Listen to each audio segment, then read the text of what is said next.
over PoE. I'm here with Ryan from Algo. Ryan, Algo's been around for some time, but it might be new for some of the viewers in the UK. Tell me a bit about the history about Algo. Yeah, sure. So at Algo, we've been around for over 60 years. We've been involved in telephony through our entire history. Fast forward to today, we build IP endpoints designed to integrate with unified communications products to deliver voice paging, public address, all building on our roots in telephony.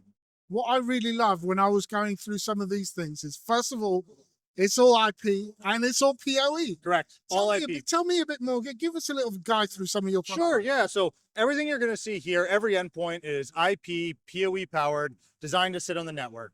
There is no head-end software, no servers. Everything relies on integration with those UC platforms.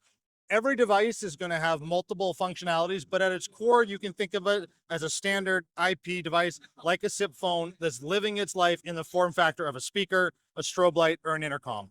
That's going to allow you to create broadcast across the facility in a variety of different ways.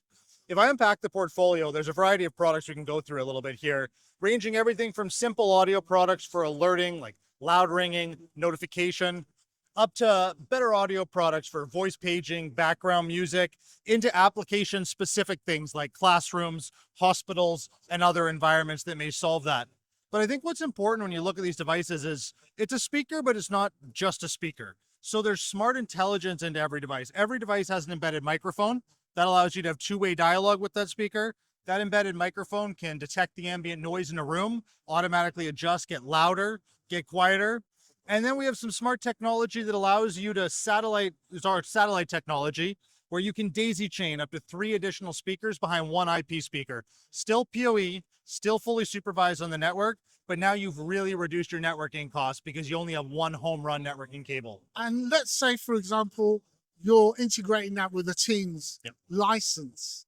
Do you only need one license for that or multiple licenses? Yeah, so you usually only need one or a small number of licenses. So I give you an example here. This deployment is all set up, configured to work within Microsoft Teams, but only this single device is registered into Microsoft Teams. That has a shared device license. That device then uses multicast to broadcast across the rest of the facility.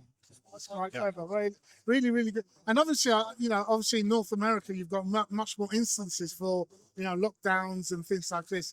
How do you find that kind of, transition to Europe? What's the differences here, especially in the UK? It's interesting. I can almost give you a global perspective and then come back to the UK. If you look at what's happened in the US over the past 5 years, there's been a more urgent need to build things for lockdown, safety, control.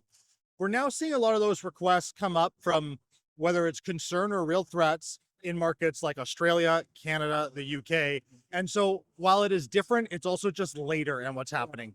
And so what I like to stress is when you look at this and you think lockdown, sometimes we go to certain incidents in our minds, but often that lockdown might be a weather alert. We work on the West Coast of North America, and that might be an earthquake that's you need to put you into lockdown. You may be in the hurricane belt or a typhoon belt. There's a lot of reasons where you may want that communication. In the UK specifically, what we're seeing more schools, more hospitals. But where this is starting to go more is with the launch of Martin's Law earlier this year and the requirement for many public venues to have a safety plan and assessment. We have a lot of organizations that are coming to us going, how can we be Martin's Law compliant? And in the same context of the PSTN shutdown, how can we do that in an IP way and how can we build around that? So we're having that discussion a lot here. Those two are driving a lot of conversations and a lot of triggers. And from the perspective of a system integrator or maybe a consultant, this is a really, additional add-on to, let's say, a UC, deployment or any sort. It's something that is often forgotten about, but it's just as important. Critically, so I often refer to it as the failed final mile of UC migration. So if you look at the global workforce, 80% of the global workforce are frontline workers. Frontline workers, I would describe as someone who's not in front of their phone, not in front of their screen, and accessible, let's say, via Teams. But if you're walking around a warehouse and you're in a warehouse facility, if you're an educator in a school, if you're a doctor or a nurse in a hospital, you may still need to be communicated with. And this is the ability where you can take everything you've done in your UC environment via day-to-day workers, via conference rooms, and now extend it to all the other areas of your premise to make sure every single member of your facility is reachable, addressable, whether it's general day-to-day operational needs or emergency communication. And when you actually talk to IT directors and you talk about this, it's the single biggest challenge they have right now is that there are disconnected systems for what you're running day to day and what you're covering. So that frontline worker is where you can really tie everything in. Yeah, they may have already migrated to the cloud in one sense, but Yes. they've got an antiquated system that doesn't integrate with them. The warehouse workers are on something different where the office is already migrated, and we can really tie that all together. That's probably the number one customer problem that we see coming into us. Just out of interest, are you using Silvertel PoE devices on it? Interesting question. I mean, they're one of the vendors. We do work with Silvertel. There's multiple vendors that work within there, but that's within the suite, that's for sure. And where would people go to find out a bit more information about Algo? Yeah, so probably best to go to our website, www.algosolutions.com.